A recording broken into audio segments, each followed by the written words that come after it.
Mundela Rajeev Gandhi residence welfare സഹകരണ സംഘം president മോഹനന്റെ മരണത്തിൽ CPIM നേതാവ് വെള്ളനാട് ശശിക്കെതിരെ കുടുംബം.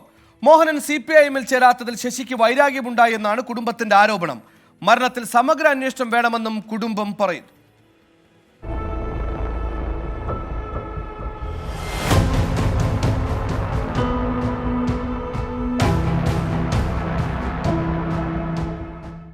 നവംബർ 20 രാവിലെ കാട്ടാക്കട അമ്പൂരി തേക്കുപാറയിലെ സ്വന്തം റിസോർട്ടിന് പുറകിലാണ് മോഹനനെ തൂങ്ങിമരിച്ച നിലയിൽ കണ്ടെത്തിയത്.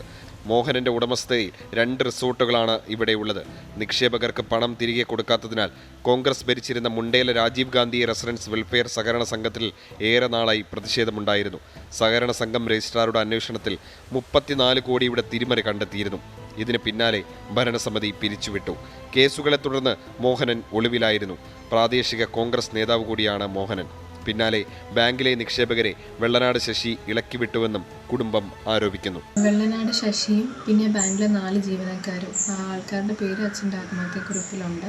അവരും കൂടെ ചേർന്ന് നടത്തിയ ഗൂഢാലോചനയുടെ ഭാഗമായിട്ട് സ്റ്റാർട്ട് ചെയ്തത് ഫസ്റ്റ് ഈ ബാങ്കിലെ തന്നെ സ്റ്റാഫുകൾ ഈ വെള്ളനാട് ശശിയുടെ ഇൻഫ്ലുവൻസിൽ നാട് മൊത്തം ബാങ്ക് പൊളിയാൻ പോവാണെന്നുള്ള കള്ളം പറഞ്ഞുകൊണ്ട് നടക്കുമായിരുന്നു. അങ്ങനെ ഡെപ്പോസിറ്റേഴ്സ് എല്ലാവരും വന്ന് ക്യാഷ് വിഡ്രോ ചെയ്യാൻ തുടങ്ങി. ഒരു ലിമിറ്റ് കഴിഞ്ഞപ്പോഴത്തേക്കും ബാങ്കിന് കാശ് കൊടുക്കാനില്ലാണ്ടായി. അതിനുശേഷം അച്ഛൻ കോടതിയെല്ലാം സമീപിച്ചിട്ടുണ്ടായിരുന്നു. പറ്റാവുന്ന എല്ലാ രീതിയിലും ഉപദ്രവിക്കുന്നുണ്ടായിരുന്നു എന്നാണ് അച്ഛൻ പറഞ്ഞത്.